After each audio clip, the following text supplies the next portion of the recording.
All right, hello everyone. This is Rex Hurst, author of What Hell May Come, put out by Crystal Lake Publishing, available on Amazon, various other services, but buy it from Amazon. Anyway, okay, so this book is it looks at the Satanic Panic of the 1980s. And we're going to look behind the scenes now at the various books that inspired the writing of What Hell May Come.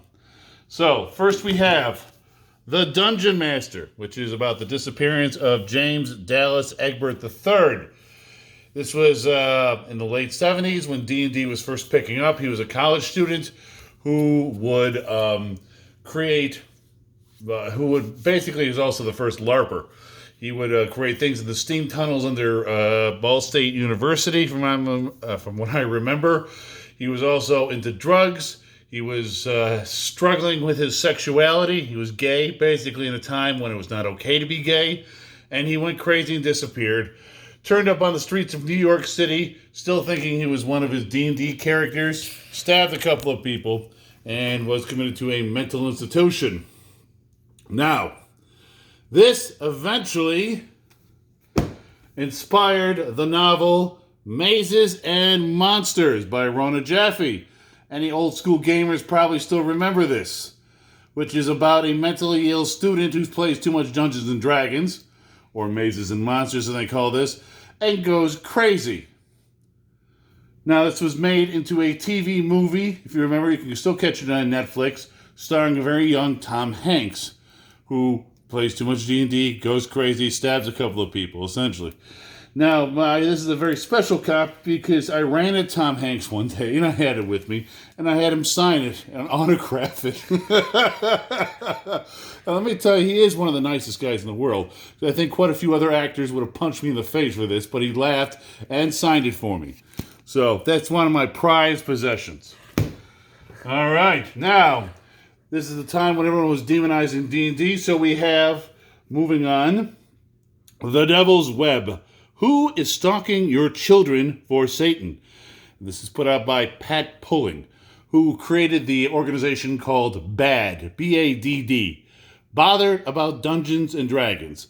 Now, her son was also mentally ill, a drug abuser, and he committed suicide. And just like they blame everything else, they decided to blame the fact that he was into Dungeons and Dragons was the cause of his suicidal tendencies. Nothing else. Essentially, this is probably one of the most paranoid books I've ever seen in my entire life. Everything is twisted around, not true. She confuses fiction with fantasy. If you remember, there was a 1976 version of the Necronomicon put out by Dover Books as a joke. Well, she confuses that with the Lovecraftian version of the Necronomicon and thinks that it was the real thing, that you can summon up devils. All right, here we go. Behavior patterns to look for in your children.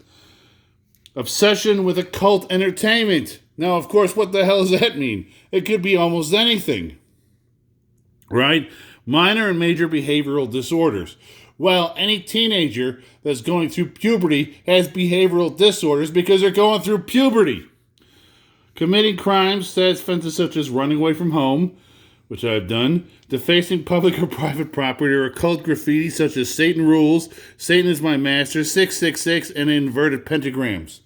Well, guess what? Don't forget that at the time, this was all the rage, because Satanism was a thing in the minor 80s, in the early 80s. But of course, we get on to what is considered occult entertainment, and in that we have the book Turmoil in the Toy Box by Phil Phillips. And understand that he doesn't just attack Dungeons and Dragons, he attacks every single thing that we liked as kids. Such as, where is it here? Smurfs! Gummy Bears! My Little Pony! Right? Did you know that the unicorn is a symbol of the Antichrist, which the prophet Daniel described in his vision as a little horn which rises in the midst of the 10 horns? And since My Little Pony has unicorns about it, it's obviously occult symbolism. Care Bears are riddled with occult symbolism on their stomachs. Each of their symbols is that Rainbow Bright is a sign of the devil. Masters of the Universe, which is He-Man, course, He-Man is said to be master of the universe. But, as we all know, Jesus really is. Thus, it is satanic in purpose. Right? Everything that we liked as kids was satanic. Robotech, Thundercats, Jesus Christ is crucified on a pentagram. I don't remember what this particular one. Rainbow Bright, Barbie dolls, Gem, and so on. Okay. Now, if you want a really good laugh, you can pick this one up on Amazon for about $1. It is so funny. And this one as well, The Devil's Web. But this one I think is even funnier because it's even more bizarre and off the chain. Next, we have Satan's Underground, the extraordinary story of one woman's escape from a satanic cult. Now, this name is Lauren Stranford. As it turns out, she's also schizophrenic, mentally ill, has changed her name, has now claiming to have escaped from a quote-unquote Muslim cult that she belonged to. As it turns out, everything in this book, and this gave me a lot of good material for a horror story, but everything in this book was completely falsified.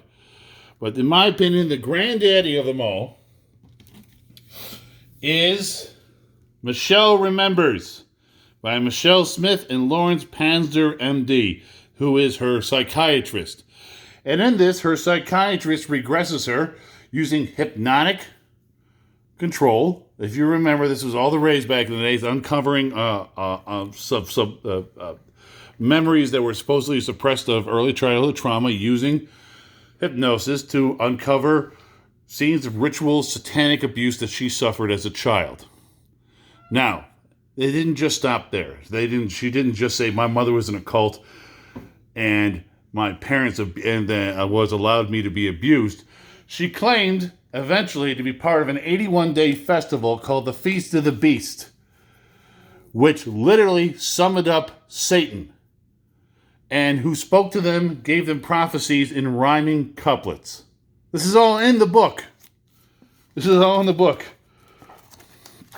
All right, this is apparently spoken by Satan. Out of the dark and fire red comes a man of living dead. I only walk the earth at night. I only burn out the light. I go where everyone's afraid. I go and find the ones who have strayed. All the darkest forces, they are mine. All the darkest forces all entwine. Now, as it turns out, of course, the woman has mentally ill. She's schizophrenic. And her and her psychiatrist fell in love, divorced their spouses, and married, and then wrote the book. Which is, well, you can say unethical to say the least. So the fact that anyone took this seriously, anyone who read the entire book and took it seriously is completely insane. But then that is the nature of the Satanic Panic. All of it was nuts. So if you want to look at what caused the ruckus, and there are several other ones, but these are the only ones I have, take a look here at some of these books. Or, as I suggest, just buy my book, What Hell May Come, which is a fictionalized account of alternate history based upon the Satanic Panic. What Hell May Come by Rex Hurst. Thanks for listening.